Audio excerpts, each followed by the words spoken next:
മണിച്ചിത്രത്താഴിന്റെ re release ഒക്കെ എങ്ങനെ ഉണ്ടായിരുന്നു? പണ്ട് കണ്ടതൊക്കെ മറന്നുപോയി.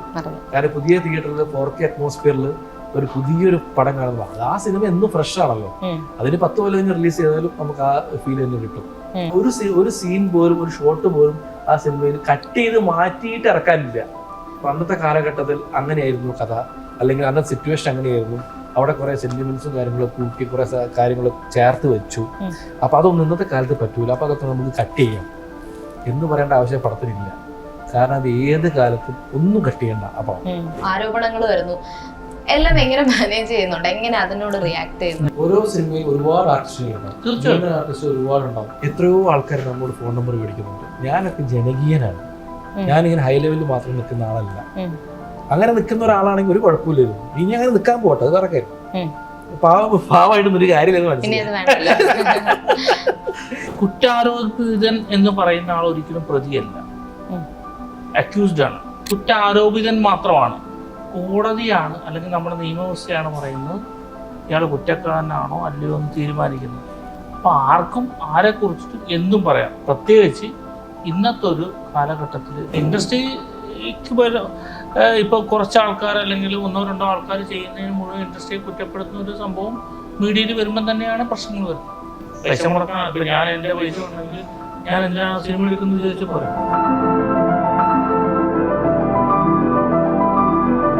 പ്രതിഭ ട്യൂട്ടോറിയൽസിന്റെ വിശേഷങ്ങളുമായി കൂടെ ഉള്ളത് സുധീഷ് ആൻഡ് പ്രൊഡ്യൂസർ ശ്രീലാൽ. നമസ്കാരം, വെൽക്കം ടു സിനിമ ഭ്രാന്തൻ. ഏറ്റവും പുതിയ വിശേഷം പ്രതിഭ ട്യൂട്ടോറിയൽസ് സെപ്റ്റംബർ 13 ഓണം റിലീസായിട്ട് വരികയാണ്. എന്തൊക്കെയാണ് എക്സ്പെക്ടേഷൻസ്, എന്തൊക്കെയാണ് ചോദിച്ചാൽ നമുക്ക് തുടങ്ങാം. പ്രൊഡ്യൂസർ തന്നെ പറഞ്ഞോളൂ. എക്സ്പെക്ടേഷൻ എന്ന് വെച്ചാല് നല്ലൊരു കോമഡി സിനിമയാണ്, ഒരു ഫാമിലി എന്റർടൈനറാണ്. ആ രീതിയിൽ സാധാരണ പ്രേക്ഷകരെ രസിപ്പിക്കുന്ന ഒരു സിനിമ തന്നെയാണ്. പിന്നെ ഒരു കൈലാസ് മേനോന്റെ പാട്ടുകളുണ്ട്, 5 പാട്ടുകളുണ്ട്. നിലവിൽ ഇപ്പോൾ പാട്ടുകളൊക്കെ ഒരു 2 പാട്ടുകൾ നമ്മൾ ഔട്ട് ചെയ്തു, ട്രെയിലർ ഔട്ട് ചെയ്തു.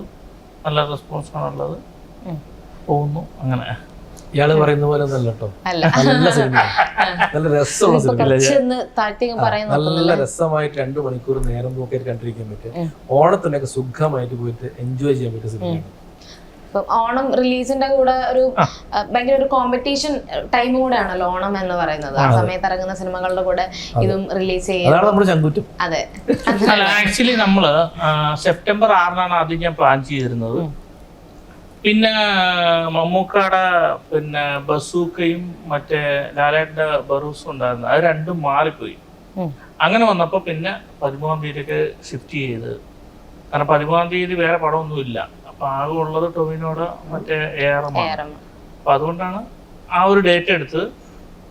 പിന്നെ ചെറിയ പടങ്ങൾ മിനിമം ഒരു 6-7 സിനിമകള് ഓണത്തിന് അത്യാവശ്യം കാഴ്ചക്കാരെ കിട്ടുന്നതാണ്. കാരണം വലിയ സിനിമകളും ഒക്കെ അറിയുന്നത് റിലീസ് ആയതിനു ശേഷമാണ് ഏതാണ് ചെറുതുള്ള കാര്യം അല്ലേ. അപ്പൊ നല്ല സിനിമകൾ, ആൾക്കാർക്ക് ഇഷ്ടപ്പെടുന്ന സിനിമകൾ ആൾക്കാർ സ്വീകരിക്കും. അപ്പൊ നമുക്ക് ആ ഒരു കോൺഫിഡൻസ് ഉണ്ട്. കാരണം 2 മണിക്കൂർ എന്റർടൈൻമെന്റ് പോകുന്ന അടുത്ത കാലത്ത് ഇങ്ങനെ ഒരു കോമഡി സംഭവങ്ങൾ വന്നിട്ടില്ല എന്നാണ് എനിക്ക് തോന്നുന്നത്. അപ്പൊ അങ്ങനെ എൻജോയ് ചെയ്യാൻ പറ്റും ഏത് പ്രായത്തിലും. പല പടങ്ങളും ഹിറ്റ് ആവുന്നുണ്ട്, പക്ഷെ അത് പ്രത്യേക ഒരു കാറ്റഗറി ഉള്ള ഒരു ഏജിലുള്ള ആൾക്കാർക്ക് ഇഷ്ടപ്പെടുന്ന ഒരു സിനിമകളായിരിക്കാം. എനിക്ക് തോന്നുന്നത് സുധീഷയുടെ ഈ ദാസനും വിജയനും ആ ഒരു കാലഘട്ടം ഉണ്ടല്ലോ, 84 ആണെന്ന് എനിക്ക് തോന്നുന്നു. അതെ, ഇപ്പൊ നാടോടിക്കാറ്റ് എന്ന് പറഞ്ഞ സിനിമ, അതിന് ശേഷം പ്രദീപനും ഭരതനും ആ ഒരു രീതിയിൽ വരുന്ന ഒരു സാധനം. നാടോടിക്കാറ്റ് ഇപ്പോഴും നമ്മൾ എത്ര പ്രാവശ്യം കാണുന്നുണ്ട്, ഇപ്പോഴും വീണ്ടും തിയേറ്ററിൽ കാണാൻ വേണ്ടി ആഗ്രഹിക്കുന്നുണ്ട്. നാടോടിക്കാറ്റ് പോലെ വലിയ മഹത്തായ സിനിമ എന്നല്ല പറയുന്നത്, എന്നൊന്നും നമ്മൾ പറയുന്നില്ല. പക്ഷെ ആ ഒരു ക്യാരക്ടേഴ്സ് ഉണ്ടല്ലോ, അതുപോലെ ഒരുപാട് സിറ്റുവേഷൻസ്, പിന്നെ നല്ല ആക്ടേഴ്സും ഈ പടത്തിലുണ്ട്. ഒരുപാട് ആൾക്കാർ, ഒരുപാട് കോമഡി നിർമ്മലുണ്ട്, പിന്നെ ജാഫ്രിക്കുണ്ട്, ജോണി ആന്റണി ഉണ്ട്, അൽത്താഫ് ഉണ്ട്, പിന്നെ ശിവജിയുണ്ട്, വിജേഷുണ്ട്, ഹൃദയം, ഒരുപാട് ആൾക്കാർ. ഇവരുടെ ഒപ്പമാണ് പുതുമുഖങ്ങളായിട്ടുള്ള അത് വേറെ ട്രാക്ക് പടത്തിൽ, റൊമാൻസ് ട്രാക്ക് ഉണ്ട്. ഞാൻ നേരത്തെ ഭക്ഷണശാല ചേട്ടനോട് സംസാരിച്ചപ്പോ അവരാണ് സിനിമ ലീഡ് ചെയ്യുന്നത് എന്നൊക്കെയാണ് പറഞ്ഞത്. സീനിയർ ആർട്ടിസ്റ്റുകളുടെ കൂടെ തന്നെ ഇവരും വന്നിട്ട് ഇവരാണ് ലീഡ് ചെയ്യുന്നത്. ഷാജി ഉണ്ട്, പിന്നെ അഞ്ജന അപ്പുകുട്ടനുണ്ട്, സുധീഷ് ചേട്ടൻ, നിർമ്മല്, ജോണി ചേട്ടൻ, അൽത്താഫ്, ഒരുപാട് ആർട്ടിസ്റ്റ് ഉണ്ട്. അതോടൊപ്പം തന്നെ ഇവര് വരുന്നുണ്ട്. ഓരോ സീൻ ബൈ സീൻ നമ്മൾ ഹ്യൂമർ ആണ് വർക്ക്ഔട്ട് ചെയ്തിരിക്കുന്നത്. അതെ. അപ്പൊ ഓരോ ആർട്ടിസ്റ്റുകളും വന്നിട്ട് ജോണി ചേട്ടൻ വന്നിട്ട് കുറച്ച് ദിവസം അഭിനയിച്ചിട്ട് പോയി, അല്ലെങ്കിൽ അൽത്താഫിന് അഭിനയിച്ചു. ഇവരുടെ വകുപ്പുള്ള കോൺട്രിബ്യൂഷനും ഗംഭീരമായിരുന്നു ഈ സിനിമയിൽ. അതെ. അപ്പൊ അവരുടേതായ ഒരു ജോണി ചേട്ടൻ അറിയാലോ, ഡയറക്ടറും കൂടിയാണല്ലോ പുള്ളി. പുള്ളിക്ക് എല്ലാ കാര്യങ്ങളും എങ്ങനെ ഒരു സീൻ വർക്ക്ഔട്ട് ചെയ്യണമെന്നൊക്കെ പുള്ളിക്ക് അറിയാം. പുള്ളി ഫുള്ള് സ്ക്രിപ്റ്റും അല്ലെങ്കിൽ സിനിമ കഥ മൊത്തം അറിഞ്ഞിട്ടാണ് ഈ സിനിമയിൽ അഭിനയിക്കാൻ വരുന്നത്. അപ്പൊ ആ കഥാപാത്രത്തിന് വേണ്ടിയുള്ള ഹ്യൂമറൊക്കെ തന്നെ സിറ്റുവേഷൻ അനുസരിച്ചിട്ട് വൃത്തിയുള്ള രീതിയിൽ ചെയ്തിട്ടാണ് പുള്ളിക്ക് പോയിരിക്കുന്നത്. അപ്പൊ അവരൊക്കെ ഭയങ്കര ഹാപ്പിയാണ്. അപ്പൊ അങ്ങനെ ഒരു ഞങ്ങൾക്ക് ഭയങ്കര പ്രതീക്ഷയുള്ളൊരു, അതെ, തീർച്ചയായിട്ടും നല്ലൊരു പ്രതീക്ഷയുള്ളൊരു, പ്രേക്ഷകർക്ക് ഇഷ്ടപ്പെടുന്ന രീതിയിൽ തന്നെയാണ് നമ്മൾ ചെയ്തിരിക്കുന്നത്. പാട്ടുകളുണ്ട്, കോമഡി ഉണ്ട്, ഒരു സാധാരണ രീതിയിൽ എല്ലാവർക്കും എല്ലാ പ്രേക്ഷകരും പോയിട്ട് കുറച്ചു നേരം പോയിട്ട് ചിരിക്കാം, ചിരിക്കുക, സന്തോഷിക്കുക. ഇതില് സുധീഷിന്റെ ക്യാരക്ടർ എങ്ങനെയാണ് വരുന്നത്? എന്റെ ഈ പ്രതിഭ ട്യൂട്ടോറിയൽസ് ആണ് പടത്തിന്റെ പേര്. അത് പ്രദീപനും ഭരതനും രണ്ടാൾക്കാർ. അപ്പൊ അതാണ് അങ്ങനെയാണ് പ്രതിഭ വരുന്നത്. അപ്പൊ ഭരതനായിട്ടാണ് ഞാൻ അഭിനയിക്കുന്നത്. അപ്പൊ ഈ പ്രതിഭ ട്യൂട്ടോറിയൽസിന്റെ സ്ഥാപകരാണ് ഞങ്ങൾ രണ്ടുപേരും. ഞങ്ങൾക്ക് പ്രത്യേകിച്ച് പണിയൊന്നുമില്ല. എന്ത് ചെയ്യണം ട്രെയിലർ കാണുമ്പോ തന്നെ മനസ്സിലാവുകയും ചെയ്യും. എന്റെ മോഹൻ അല്ല, പ്രത്യേകിച്ച് പണിയൊന്നുമില്ല. അപ്പൊ എന്തെങ്കിലുമൊക്കെ ചെയ്യണ്ടേ എന്നുള്ള രീതിയിൽ ആരംഭിക്കുന്ന ഒരു സ്ഥാപനമാണ്. കാരണം എന്റെ അങ്ങനെയുണ്ടല്ലേ, പല പരിപാടിയും തോറ്റുപോയി, കടങ്ങളുണ്ട്, ഇതൊക്കെ നികത്തണം, ബാധ്യതകളുണ്ട് എല്ലാം. ഭരതന്റെ അച്ഛൻ ചെയ്തിട്ടുള്ള ഒരു ട്യൂട്ടോറിയൽ കോളുണ്ട്. പണ്ട് നല്ല പേരുണ്ടാകുന്ന ട്യൂട്ടോറിയൽ കോളായിരുന്നു. അപ്പൊ അത് നിന്നുപോയി. അച്ഛൻ മരിച്ചു കഴിഞ്ഞപ്പോ അത് ഇവർ ഞങ്ങൾ അതിന്റെ മുമ്പിൽ വെച്ചിട്ടുള്ളത് ആലോചിക്കുന്നത്. പെട്ടെന്ന് നോക്കുമ്പോൾ ബാക്കിൽ സാധനം ട്യൂട്ടോറിയൽ ആകെ പൊടിയൊക്കെ പിടിച്ച് മാറാലേക്ക് പിടിച്ച് കിടക്കുന്നു. അങ്ങനെയാണ്. എന്നാ പിന്നെ ഇത് വെച്ചുമ്പോ ഒരു കളി കളിച്ചു. അങ്ങനെയാണ് ഈ സാധനം തുടങ്ങുന്നത്. ഇവർക്ക് വേറെ ഒന്നുമില്ല, ആ പേരും വെച്ചിട്ട് കുറച്ച് ഫീസ് കുട്ടികളുടെ കിട്ടണം, പഴയ പേര് വരണം. കാരണം ആൾക്കാരെ വരണമെങ്കിൽ ഈ പഴയ പേരുണ്ടല്ലോ. പ്രതിഭ പണ്ട് ഉഗ്രനായിരുന്നു, ഒരുപാട് ആൾക്കാരെ പാസ്സാക്കി വിട്ടതും ഒരുപാട് ആൾക്കാർക്ക് ജോലി കിട്ടിയതുമായ ഒരു ട്യൂട്ടോറിയലായിരുന്നു. അപ്പൊ ആ പേരും വെച്ചിട്ട് പുതിയത് എന്ത് ചെയ്യാൻ പറ്റും? പേര് മാത്രമേ ഉള്ളൂ, ബാക്കിയെല്ലാം തരികിടയാണ്. ബാക്കിയില്ലേ നമ്മുടെ പിന്നെ എന്താണ് ഫ്രീ വൈഫൈ വരെ കൊടുക്കുന്നുണ്ട് ഈ കോളേജ്, ഈ ട്യൂട്ടോറിയൽ. അപ്പൊ തന്നെ കുട്ടികൾ വരുമല്ലോ, കുട്ടികളല്ലേ. ആക്ച്വലി അത് ഒരു തരികിട പരിപാടിയാണ്. ഇവർക്ക് അൾട്ടിമേറ്റ്ലി പ്രദീപനും പറഞ്ഞ വെച്ചാൽ പൈസ കിട്ടുക, പഠിപ്പിക്കുക എന്നുള്ള ഒരു പൈസ കിട്ടുക എന്നുള്ളതാണ്. അതിന് വേറെ പോസിറ്റീവും കൂടി ഉണ്ടാവില്ല. എന്താ വെച്ച് കഴിഞ്ഞാൽ ആൾക്കാരെ ഒരു സ്ട്രിക്റ്റ് ആക്കിയിട്ട് പഠിപ്പിക്കുന്നില്ല എന്നുള്ളതാണ്. അതൊരു പോസിറ്റിവിറ്റി അതിലുണ്ട്. ഫ്രീഡം കൊടുത്തുകൊണ്ട് അറിയാത്ത രീതിയിൽ ഇവരെ പഠിപ്പിച്ചെടുക്കുക എന്നുള്ളതാണ്. അവരെന്ത് ചോയ്സ് ചെയ്യുന്നു അത് അവരിഷ്ടം പോലെ. അവര് ഇപ്പം ഒരു ടീച്ചർ പഠിപ്പിക്കുന്നത് മാത്രമല്ലല്ലോ ഇന്നത്തെ പഠനം. ഇന്നത്തെ പഠനം എന്ന് പറഞ്ഞാൽ ലോകം വ്യാപകമായി കിടക്കുകയാണ്. നമ്മളെ മൊബൈലിലുണ്ട് എല്ലാ കാര്യങ്ങളും. ഗൂഗിൾ സെർച്ച് ചെയ്ത് എന്തും പഠിക്കാൻ പറ്റും. വേറെ ടീച്ചർ പഠിക്കേണ്ട ആവശ്യമില്ല. അതുകൊണ്ടാണ് നമ്മൾ ഫ്രീ വൈഫൈ കൊടുക്കുന്നത്. കുട്ടികൾ അവിടെ വന്നിരുന്ന് വൈഫൈ നോക്കി അങ്ങനെ നമുക്കറിയില്ല, രണ്ടും ഉണ്ടാവും. കാണുമ്പോ നമുക്ക് എല്ലാം അങ്ങനെ തോന്നുന്നുണ്ട്. അങ്ങനെ കളി വരുമ്പോഴല്ലേ എന്റർടൈൻമെന്റ് ഉണ്ടാവുള്ളൂ പടത്തിൽ. അപ്പൊ അതിൽ റൊമാൻസ് വരും, ഇഷ്ടമുള്ളത്. പക്ഷെ ഒരു തരത്തിൽ നമ്മൾ പരിധി വിട്ടിട്ട് ഒരാളെയും നമ്മൾ അങ്ങനെ സമ്മതിക്കൂല. അത് നമ്മൾ റെസ്ട്രിക്ഷൻസ് ഉണ്ട്, ചെയ്യുന്നുണ്ട്. പിടിച്ച് പുറത്താക്കുകയും ചെയ്യും അങ്ങനെ കളിച്ചു കഴിഞ്ഞാൽ. പക്ഷെ ഒരു പരിധി വരെ നമ്മൾ ഫ്രീഡം കൊടുക്കുന്നുണ്ട്. പക്ഷെ നമുക്ക് ട്രെയിലർ കാണുമ്പോൾ തന്നെ ഇവിടെ ആര് പ്രിൻസിപ്പൾ ആകും എന്ന് വരെയുള്ള കൺഫ്യൂഷൻ ആണ് കാണുന്നത്. അവസാനം ട്യൂട്ടറിൽ രക്ഷപ്പെടുവോ സിനിമ കണ്ടിട്ട് മനസ്സിലാക്കാല്ലേ? അതങ്ങനെയല്ല നല്ലത്. ഇപ്പൊ പറഞ്ഞു കഴിഞ്ഞാൽ അതിന്റെ ഒരു എന്താ പറയുക റെസ്പോൺസ് പോകില്ലേ? അല്ല, ഇതൊരു നേരം പോക്ക് സിനിമയോട് നമുക്ക് ഏകദേശം ഊഹിക്കാൻ പറ്റും എന്താണ് ഇതിന്റെ ഒരു അവസ്ഥ എന്നുള്ള കാര്യം. ഇതിന്റെ ഒരു അവസ്ഥ മനസ്സിലാക്കുക എന്നുള്ളതല്ല ഈ ഒരു സിനിമയുടെ കാണാൻ പോകുന്നുള്ള ആൾക്കാരുടെ കാഴ്ചപ്പാട്. ഇത് എൻജോയ് ചെയ്യാൻ റീവാച്ചബിൾ മൂവിയാണ്. നമുക്കിപ്പോ എത്ര പ്രാവശ്യം വേണമെങ്കിലും കാണാം. ഇപ്പൊ ഒരു സാധാരണ സിനിമയെ സംബന്ധിച്ചിട്ട് നമുക്കിപ്പം കഥ മനസ്സിലാക്കി കഴിഞ്ഞാൽ രണ്ടാമത് കാണാൻ പറ്റത്തില്ല. കാരണം വെച്ചാൽ ഓൾറെഡി നമുക്ക് അറിയാം ഇതെന്ന് സംഭവിക്കാൻ. ഇത് ഇപ്പൊ നാടോടിക്കാറ്റ് എത്ര പ്രാവശ്യം കണ്ട് നമുക്ക് കാണാം. അതിന്റെ ഒരു ചെറിയ വളരെ ചെറിയ ആ ഒരു രീതിയില് മോശമല്ല. ഇത് വേറെ തന്നെ സബ്ജക്റ്റ് ആണ്. ഒരു പടത്തിന്റെയും കോപ്പിയുടെ അല്ല, അങ്ങനൊന്നുമല്ല, പുതിയ കഥയാണ്. മനസ്സിലായില്ലേ? അതേപോലത്തെ ഒരു സിനിമ ചെയ്യുക അങ്ങനെയൊന്നുമല്ല. ഇതൊരു പുതിയൊരു കഥ, ആ ഒരു രീതിയിൽ നമുക്ക് വേണ്ടി ആലോചിക്കാവുന്നുള്ളൂ. അതാണ്. ഇപ്പൊ സുധീഷ് ചേട്ടനെ നോക്കിക്കഴിഞ്ഞ ഇപ്പൊ മണിച്ചിത്രത്താഴും റിലീസ് ഇപ്പൊ കഴിഞ്ഞേ ഉള്ളൂ. അതിന്റെ കൂടെ വീണ്ടും ഒരു കോമഡി സിനിമയും വീണ്ടും വരുന്നു. മണിച്ചിത്രത്താഴിന്റെ റിലീസ് ഒക്കെ എങ്ങനെ ഉണ്ടായിരുന്നു?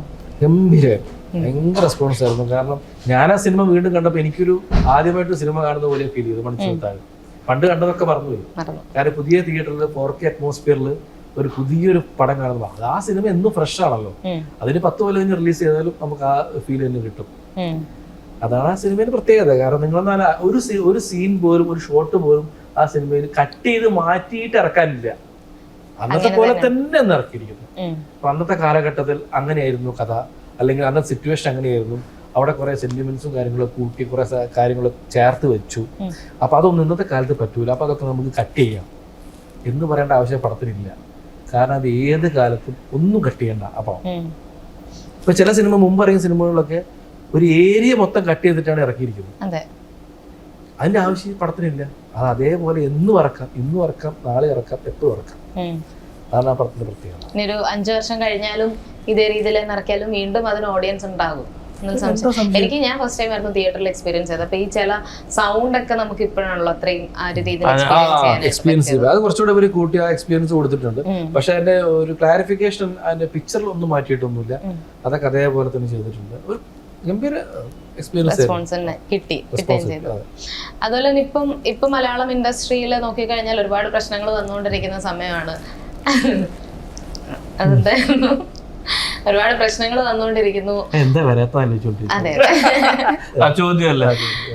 അപ്പൊ ഞാൻ എടുത്ത് ചോദിക്കേണ്ട ആവശ്യമില്ല. ഇപ്പൊ മനസ്സിലായിട്ടുണ്ടാവും, ഇപ്പൊ സുധീഷ് ചേട്ടന് ചോദ്യം മനസ്സിലായിട്ടുണ്ടാകും.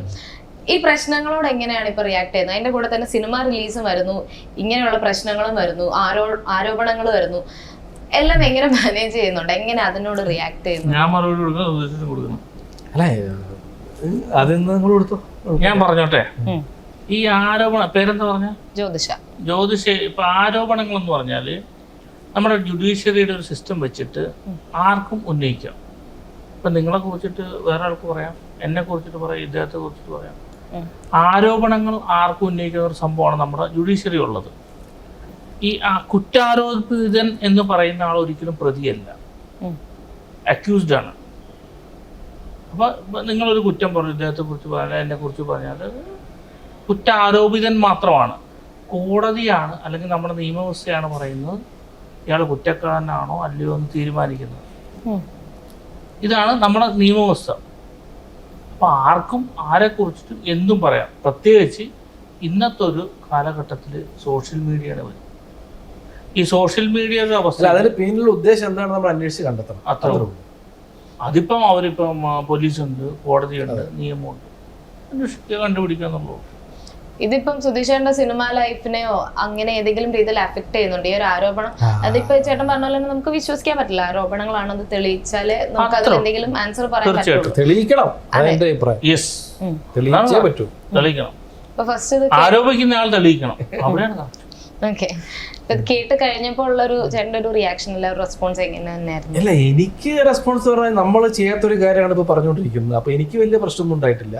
പക്ഷെ അങ്ങനെയല്ല, ഈ ജനങ്ങൾ കാണുന്ന അങ്ങനെയല്ലല്ലോ. അതാണ് ഏറ്റവും വലിയ പ്രശ്നം. കാരണം അവരെ കുറ്റം പറയാനും പറ്റൂല. കാരണം ഒരു ന്യൂസ് വരുന്നു, അപ്പൊ അത് ആ രീതിയിൽ ആൾക്കാർ എന്താണെന്നുള്ള സത്യാവസ്ഥ ചില ആൾക്കാർക്ക് മനസ്സിലാവും. കാരണം എന്നെ അറിയുന്ന ആൾക്കാർക്കൊക്കെ എന്നെ കുറിച്ച് അറിയാം. എന്നെ പരിചയപ്പെട്ട ആൾക്കാർക്ക് എല്ലാവർക്കും, ഏത് ഇപ്പോൾ സിനിമ ഇൻഡസ്ട്രിയുടെ ആൾക്കാരാണെങ്കിലും പുറത്തുള്ള ആൾക്കാർക്കാണെങ്കിലും, എന്നെ ഒരു ജസ്റ്റ് ഒരു വാക്ക് പറഞ്ഞ് പരിചയപ്പെട്ട ആൾക്കാർക്ക് പോലും എന്നെ കുറിച്ച് എന്താണ് നല്ലപോലെ അറിയാം. പക്ഷെ എന്ന് വിചാരിച്ച് എല്ലാവർക്കും എന്നെ അറിയണമെന്നില്ല. ലോകം മുഴുവൻ മലയാളീസ് ഉണ്ട്. അപ്പൊ അവർ ഏത് രീതിയിലാണ് റിയാക്ട് ചെയ്യുന്നത് നമുക്ക് പറയാം. അത് എന്താ വെച്ച് കഴിഞ്ഞാൽ അത് ഒരു സത്യം പറയുകയാണെങ്കിൽ ഒരു കുടുംബത്തിന് ഭയങ്കരമായിട്ട് ബുദ്ധിമുട്ടുണ്ടാക്കുന്ന ഒരു കാര്യം തന്നെയാണ്. കാരണം അതൊരു ഒന്നും ചെയ്തിട്ടില്ലെങ്കിലും അതൊരു വിഷമമുള്ള കാര്യം തന്നെയാണ്. അത് നമ്മൾ സമൂഹത്തിൽ ജീവിക്കുന്ന വ്യക്തിയല്ലേ. ഇപ്പൊ നമ്മൾ നാളെ തെളിയിച്ചിട്ടൊക്കെ വേണം ഇത് അല്ലാന്നുള്ള ആരും സമയം എടുക്കുമല്ലോ. അപ്പൊ അതുവരെ ഇതിങ്ങനെ തന്നെ മുന്നോട്ട് പോവാ.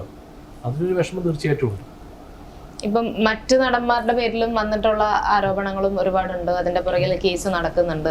അപ്പം ഇതൊക്കെ കേട്ട് കഴിഞ്ഞപ്പോഴും സിനിമ ഇൻഡസ്ട്രിയിൽ അല്ലെങ്കിൽ ഇതുവരെ നമ്മൾ ചേട്ടനിപ്പോൾ ഒരുപാട് വർഷങ്ങളായിട്ട് സിനിമയിലുള്ളതാണ്. ഇത്രയും വർഷം സിനിമ ഇൻഡസ്ട്രിയിൽ ഇങ്ങനെയൊക്കെ ഉണ്ടായോ എന്നൊരു ചോദ്യം മനസ്സിലിപ്പം വന്നിരുന്നോ? നമ്മൾ അറിയാത്ത കാര്യങ്ങളും കേൾക്കാത്ത കാര്യങ്ങളും ഒക്കെ പലപ്പോഴായിട്ട് വരുന്നുണ്ട്. പക്ഷേ ഇൻഡസ്ട്രിയിൽ ഉണ്ട് എന്നും ഇല്ല എന്ന് നമുക്ക് കംപ്ലീറ്റ് ആയിട്ട് മാറ്റി നിർത്താൻ പറയാൻ അല്ല, പറ്റില്ലല്ലോ. എന്നെ സംബന്ധിച്ചിടത്തോളം ഞാൻ എൻ്റെ ഒരു കഥാപാത്രം ഞാൻ പറയട്ടെ, ഞാൻ ഒരു ഫോക്കസും ഇല്ലാത്ത ഒരാളാണ്. ഞാൻ എന്നെ സിനിമയിൽ അഭിനയിക്കാൻ വിളിക്കുമ്പോൾ ഇഷ്ടമുണ്ടെങ്കിൽ പോവും, ഇഷ്ടമില്ലെങ്കിൽ പോവില്ല. ഇഷ്ടമുണ്ടെങ്കിൽ പോയിട്ട് അഭിനയിച്ച് തിരിച്ചു വരും. ഇതിനകത്ത് നടക്കുന്ന കാര്യങ്ങളോ കഥകളോ ഒന്നും എനിക്കറിയില്ല. എന്താണ് അതിപ്പോൾ എല്ലാ ഫീൽഡിലും ഉണ്ടാവും ആ സംഭവം. പക്ഷെ നമ്മൾ അതിൽ തല പോയി അതിനെക്കുറിച്ച് ആലോചിക്കാറില്ല, അതിലേക്ക് പോവാറുമില്ല. ഒരു സിനിമ ആരംഭിക്കുന്നതിന് മുമ്പ് ഞാനൊക്കെ എന്നെ വിളിക്കുമ്പോഴാണ് ഇങ്ങനെ ഒരു സിനിമ ഉണ്ട് ഞാൻ അറിയുന്നത്. പക്ഷെ ചില ആൾക്കാരൊക്കെ ഒരു സിനിമേൻ്റെ ഒരു ഡിസ്കഷൻ ഒരു സംവിധായകൻ ഒരു പ്രൊഡ്യൂസറോടോ അല്ലെങ്കിൽ പ്രൊഡക്ഷൻ കൺട്രോളറോടോ പറയുമ്പം തന്നെ ആ നടനറിയാം അങ്ങനെ ഒരു സിനിമ ആരംഭിക്കാൻ പോകുന്നുള്ള കാര്യം. എന്നിട്ട് അതിലേക്ക് ഇൻവോൾവ് ചെയ്തിട്ട് ആ സിനിമ അങ്ങനെ ഒരുപാട് ഉണ്ട്. ഇല്ല എന്നല്ല, അതൊന്നും തെറ്റാ ഞാൻ പറയുന്നില്ല. പക്ഷെ ഞാൻ എൻ്റെ കാര്യം പറഞ്ഞു, ഞാൻ അറിയുന്നത് നമുക്കൊരു ഫോക്കസും ഇല്ല, അഭിനയിക്കുക, തിരിച്ച് എത്രയും പെട്ടെന്ന് വീട്ടിലേക്ക് എത്തുക, പിന്നെ കുറച്ച് നേരം പടം ഉണ്ടെങ്കിലും സമാധാനം വീട്ടിലിരിക്കാനും, പിന്നെ അഭിനയിക്കും വീണ്ടും പോകും. ഇത് മാത്രമാണ് ഞാൻ ഇത്രയും 38 വർഷമായി ചെയ്തുകൊണ്ടിരിക്കുന്ന ഒരു ജോലി. നമ്മൾ നിൽക്കുന്ന ഒരു ഇൻഡസ്ട്രിയെ പറ്റി ഇത്തരത്തിലുള്ള റിപ്പോർട്ടുകളും ന്യൂസുകളും ഒക്കെ കേൾക്കുമ്പോൾ നമുക്ക് തന്നെ ഉണ്ടാകുന്ന ഒരു ഫീൽ ഇല്ലേ? ഇപ്പൊ വർക്ക് ചെയ്യുന്ന ഫീൽഡിൽ സത്യം അത് കേൾക്കും വിഷമമുണ്ട്. എന്താന്നുള്ള കാര്യം നമുക്ക് ഞാൻ പറഞ്ഞു, സത്യാവസ്ഥ എന്തായാലും വെളിപ്പെടുത്തട്ടെ എന്താന്നുള്ള കാര്യം. പരാതി കൊടുത്തവരല്ലേ അതിന് പ്രൂവ് ചെയ്യേണ്ടത്. അത് അവർ പ്രൂവ് ചെയ്യട്ടെ. പരാതി കൊടുത്തിട്ടുള്ള ആൾക്കാരാണല്ലോ പ്രൂവ് ചെയ്യേണ്ടത് എന്തും. ഇപ്പൊ ആരെ കുറിച്ചിട്ട് ആര് പരാതി കൊടുത്താലും അവർ പ്രൂവ് ചെയ്യണം. ഇപ്പം പിന്നെ സിനിമയെ സംബന്ധിച്ചിട്ട് ഇപ്പം ഒരു പ്രൊഡ്യൂസറെ സംബന്ധിച്ചോ ഒരു ഡയറക്ടറെ സംബന്ധിച്ചിട്ടോ അവർക്കൊന്നും അറിയത്തില്ല ശരിക്കും പറഞ്ഞാൽ. ഇപ്പം ഒരു ലൊക്കേഷനിൽ ഒരു 150-200 ആൾക്കാരുണ്ടാവും. പ്രൊഡ്യൂസറും ഡയറക്ടറും കൂടാണ്ട് അല്ലെങ്കിൽ അത്യാവശ്യം ആർട്ടിസ്റ്റ് കൂടാണ്ട് 150-200 ആൾക്കാരുണ്ടാവും. അവരെന്തൊക്കെയോ വിക്രയം കാണിക്കാൻ നമുക്കറിയാൻ പറ്റുമോ? ഇപ്പം നിങ്ങളുടെ സ്ഥാപനത്തിൽ തന്നെ ഒരു 20 അല്ലെങ്കിൽ 25 ആൾക്കാരുണ്ടെങ്കിൽ അതിൽ ഒരാൾ കാണിക്കുന്ന എന്തെങ്കിലും പ്രശ്നങ്ങൾ നിങ്ങൾ പെട്ടെന്ന് അറിയുന്നില്ല. 2-3 ദിവസം അല്ലെങ്കിൽ ഒരാഴ്ച കഴിഞ്ഞിട്ടാണ് നിങ്ങൾ അറിയുന്നത്. നമുക്ക് എന്ത് ചെയ്യാൻ പറ്റും? നമ്മളോടൊക്കെ ഒരു ഞാൻ 200 പടം ചെയ്ത ആൾക്കാർ 38 വർഷമായി ഞാൻ പറഞ്ഞില്ലേ. അപ്പോൾ നിങ്ങൾ പറഞ്ഞ പോലെ ഓരോ സിനിമയിലും ഒരുപാട് ആർട്ടിസ്റ്റുകൾ ഉണ്ടാവും, ജൂനിയർ ആർട്ടിസ്റ്റുകൾ ഒരുപാടുണ്ടാവും. ചില വലിയ പടങ്ങളിൽ ഒരു സീനിൽ തന്നെ 100-200 പേരെ ജൂനിയർ ആർട്ടിസ്റ്റുകൾ ഉണ്ടാവും. തീർച്ചയായിട്ടും എത്രയോ ആൾക്കാർ നമ്മളോട് ഫോൺ നമ്പർ മേടിക്കുന്നുണ്ട്. ഞാനൊക്കെ ജനകീയനാണ്, ഞാനിങ്ങനെ ഹൈ ലെവലിൽ മാത്രം നിൽക്കുന്ന ആളല്ല. അങ്ങനെ നിൽക്കുന്ന ഒരാളാണെങ്കിൽ ഒരു കുഴപ്പമില്ലായിരുന്നു. ഇനി അങ്ങനെ നിൽക്കാൻ പോട്ടെ, അത് വേറെ കാര്യം. പാവമായിട്ടൊന്നൊരു കാര്യമില്ലെന്ന് മനസ്സിലായി. ജനകീയനാവരുത്, അതൊക്കെ ഏറ്റവും വലിയ കുഴപ്പമുണ്ടായത് മനസ്സിലായില്ലേ. അപ്പൊ നമ്മളോട് ഇപ്പൊ എത്രയോ ആൾക്കാർ ഫോൺ നമ്പർ ചോദിക്കുമ്പോൾ ഞാൻ എൻ്റെ അടുത്ത് ആകെ ഒരു നമ്പറേ ഉള്ളൂ ജീവിതകാലം മുഴുവൻ, ഫോൺ നമ്പർ. 10-15 നമ്പർ എന്നുള്ള ആളല്ല ഞാൻ, ആ ഒരു ഫോൺ നമ്പർ എൻ്റെ ഉള്ളൂ. എല്ലാവർക്കും ചോദിക്കുന്നത് കൊടുക്കാതിരിക്കുക ഒരു വിഷമായിരിക്കും. അയാളൊരു ചോദിക്കുന്നതല്ലേ. എന്നോട് പലരും പറയും എന്താ നമ്പർ കൊടുക്കുന്നത്, വെറുതെ ആവശ്യമില്ല ബുദ്ധിമുട്ടുകളുണ്ടാവും. ഞാൻ പറയും ചോദിക്കുമ്പോൾ കൊടുക്കാതിരിക്കാൻ പറ്റും. അങ്ങനെ എത്രയോ ആൾക്കാർ നമ്മൾ വിളിക്കുന്നു. ചിലപ്പോൾ നമ്മൾ സംസാരിക്കും, ചിലപ്പോൾ സംസാരിക്കില്ല, എത്രയോ ഉള്ളൂ. ഇനി ഇത് ഇപ്പോൾ അതാ ഞാൻ പറയാ, അങ്ങനെ എന്താ പറയാ, അങ്ങനെ കൂടുതൽ പറഞ്ഞു കഴിഞ്ഞാൽ ഇതിലേക്ക് പോകും. അതാ പറയാൻ കാര്യം. ഈ ഒരു പ്രശ്നങ്ങൾ ശരിക്കും ഇപ്പോഴുള്ള മലയാളം സിനിമയുടെ ഈ ഒരു കാലത്തിലെ സിനിമകളെ എഫക്ട് ചെയ്യോ? അങ്ങനെ തോന്നുന്നു. സിനിമയിൽ എഫക്ട് ചെയ്യും, തീർച്ചയായിട്ടും എഫക്ട് ചെയ്യും. കാരണം വെച്ചാൽ ഈ ഫിലിം ഇൻഡസ്ട്രിയിൽ എഫക്ട് ചെയ്യുന്നൊരു സംഭവം തന്നെയാണ്. എൻ്റെ ഒരു ധാരണപ്രകാരം മുൻ കാലഘട്ടത്തിൽ ഈ ചേംബറിലൊക്കെ രജിസ്റ്റർ ചെയ്തിട്ടുള്ള പടങ്ങളിലേക്ക് വളരെ കുറവാണ് ഇപ്പോൾ ഉള്ളതെന്നാണ് എൻ്റെ ഒരു അറിവ്. കൃത്യമായിട്ട് കണക്കെനിക്കറിയില്ല. ഇപ്പം പുതിയ പടങ്ങൾ രജിസ്റ്റർ ചെയ്യുമല്ലോ, ചേംബർ രജിസ്റ്റർ ചെയ്തിട്ടാണ് സാധാരണ പടങ്ങൾ എടുക്കുന്നത്. കുറവാണ് എന്നുള്ളതാണ് എൻ്റെ ഒരു അറിവ്. കാരണം ആൾക്കാർ ഇപ്പം ഈ ഫിലിം ഇൻഡസ്ട്രിയെ സംബന്ധിച്ചിട്ട് ഇപ്പോൾ ഒരു ഇദ്ദേഹം ആക്ടറാണ്, അപ്പോൾ ഒരു ആക്ടറോ ഡയറക്ടറോ മാത്രമല്ല ഇതിനകത്തുള്ളത്. ഞാൻ മുന്നേ പറഞ്ഞല്ലോ, ഒരു ലൊക്കേഷൻ സംബന്ധിച്ച് ഒരു 150-200 ആൾക്കാരുണ്ടാവും. ഇവർക്കൊക്കെ ഡെയിലി വേജസ് ആണ്, അവരുടെ ഫുഡ് അല്ലെങ്കിൽ താമസം എല്ലാം നമ്മളാണ് കൊടുക്കുന്നത്. പ്രൊഡ്യൂസർ ആ സെക്ഷനിലാണ്, പ്രൊഡക്ഷൻ സൈഡിൽ നിന്നാണ് കൊടുക്കുന്നത്. അവരുടെ ജീവിതമാണ് വഴിമുട്ടുന്നത്. ഇപ്പം സിനിമ എടുക്കാനാണല്ലോ, പ്രൊഡ്യൂസർ ഉണ്ടെങ്കിലേ സിനിമ ഉണ്ടാവുള്ളൂ. പ്രൊഡ്യൂസർ പൈസ മുടക്കാൻ ആളുണ്ടെങ്കിലേ സിനിമ ഉണ്ടാവുള്ളൂ, ഇല്ലെങ്കിൽ സിനിമ ഉണ്ടാവും. അതെന്താണെന്ന് അങ്ങനെ എല്ലാത്തിനും ഇൻവെസ്റ്റ് ചെയ്യാൻ ഒരാളുണ്ടെങ്കിലേ പറ്റുള്ളൂ. അവിടെയാണ് പ്രശ്നം വരുന്നത്. ഇപ്പം ഇൻഡസ്ട്രിക്ക് ഇപ്പോൾ കുറച്ച് ആൾക്കാർ അല്ലെങ്കിൽ 1-2 ആൾക്കാർ ചെയ്യുന്നതിന് മുഴുവൻ ഇൻഡസ്ട്രിയെ കുറ്റപ്പെടുത്തുന്ന ഒരു സംഭവം മീഡിയയിൽ വരുമ്പം തന്നെയാണ് പ്രശ്നങ്ങൾ വരുന്നത്. അതില്ലാണ്ട് വരും. പൈസ മുടക്കാൻ ഇപ്പം ഞാൻ എൻ്റെ പൈസ ഉണ്ടെങ്കിൽ ഞാൻ എന്തിനാണ് സിനിമ എടുക്കുന്നത് വിചാരിച്ചാൽ പോരെ? വേണ്ട, ഞാൻ വേറെ എന്തെങ്കിലും ചെയ്യാമെന്ന് വിചാരിച്ചാൽ മതിയല്ലോ. ഇൻട്രസ്റ്റിംഗ് ആണ് ദോഷം. ഇപ്പൊ എന്തായാലും 13-ാം തീയതി പ്രതിഭ ട്യൂട്ടോറിയൽസ് റിലീസ് ആവുകയാണ്. പ്രേക്ഷകരോട് എന്താണ് പറയാനുള്ളത്? പ്രൊഡ്യൂസർ ആൻഡ് ആക്ടർ എന്താണ് പ്രേക്ഷകരോട് പറയാനുള്ളത്? സിനിമ കാണണം, വിജയിപ്പിക്കണം. ഇതിവിടെ എന്താ പറയാനുള്ള ഓണത്തിന് ഉള്ള സിനിമയാണ്, ഒരു കോമഡി സിനിമയാണ്, നല്ല പാട്ടുകളുണ്ട്, ഫുൾ എൻജോയ്മെന്റ് തരുന്ന ഒരു സിനിമയാണ്. ആ ഒരു രീതിയിൽ സിനിമകൾ കാണുക, വിജയിപ്പിക്കുക. എല്ലാ സിനിമയും വിജയിപ്പിക്കണമെന്നാണ് നമ്മുടെ ആഗ്രഹം. അതിനെക്കുറിച്ച് അതന്നെ പറയാനുള്ളത്. കാരണം ഓണത്തിന് എന്റെ അഭിപ്രായത്തിൽ നല്ലൊരു നേരം പോക്കായിരുന്നു. തീർച്ചയായും വെക്കേഷൻ ആൾക്കാർക്ക് എൻജോയ് ചെയ്യാനുള്ളതാണ് അല്ലേ? ഭയങ്കര റിലാക്സ് ആയിട്ട് പോയിരുന്നിട്ട് ഒരു പോപ്കോൺ കഴിച്ച് ചായ കുടിച്ച് ഭയങ്കര രസമായിട്ട് എൻജോയ് ചെയ്ത് കാണാൻ പറ്റിയ ഒരു റിലാക്സ് ആയിട്ട് സിനിമയാണ്. എന്നാൽ ആ പടത്തിന് ഹൃദയം ഉണ്ട് കേട്ടോ. വെറുതെ ഒരു കോമഡി അല്ല. കഥാപാത്രങ്ങൾക്ക് ഓരോ ക്യാരക്ടേഴ്സിനും ഒരു വാല്യൂബിൾ ആണ്, എല്ലാം ഉണ്ട്. അപ്പൊ അങ്ങനെയുള്ള ഒരു നല്ലൊരു സുഖമുള്ളൊരു സിനിമ എന്നാണ് ഞാൻ മനസ്സിലാക്കുന്നത്. അതെ അതെ അതെ, അങ്ങനെ തന്നെയാണ്. നല്ല പാട്ടുകളുണ്ട്, നല്ല പാട്ട്, 5 പാട്ടുകളുണ്ട്, 4 വീഡിയോസ്. ആവശ്യമില്ലാത്ത ഫൈറ്റ് ഒന്നുമില്ല, ഒന്നുമില്ല. ഫൈറ്റ് എന്ന് പറഞ്ഞാൽ കമേഴ്സ്യലി എന്തെങ്കിലും ചേർക്കാൻ നമ്മൾ ഇന്നത്തെ നമുക്ക് യൂസ് സർട്ടിഫിക്കറ്റ് കിട്ടിയത് ഒന്നുമില്ല. സാഹചര്യത്തിനനുസരിച്ചിട്ടുള്ള ഇതേ ഉള്ളൂ. ആവശ്യമില്ലാതെ സിനിമയ്ക്ക് വേണ്ടി ഒന്നും കുത്തി കയറ്റിയിട്ടില്ല. ഒക്കെ ആ സിനിമയുടെ മൂഡിൽ പോകുന്ന ഓരോ സീനുകൾ. അത്യാവശ്യം ആർട്ടിസ്റ്റുകളും ഉണ്ട്, എല്ലാ രീതിയിലും കുഴപ്പമില്ലാത്ത ഒരു മൂവിയാണ്.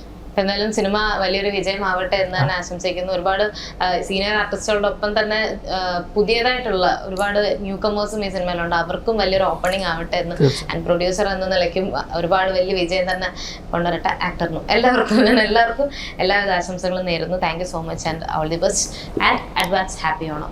Thank you. Thank you.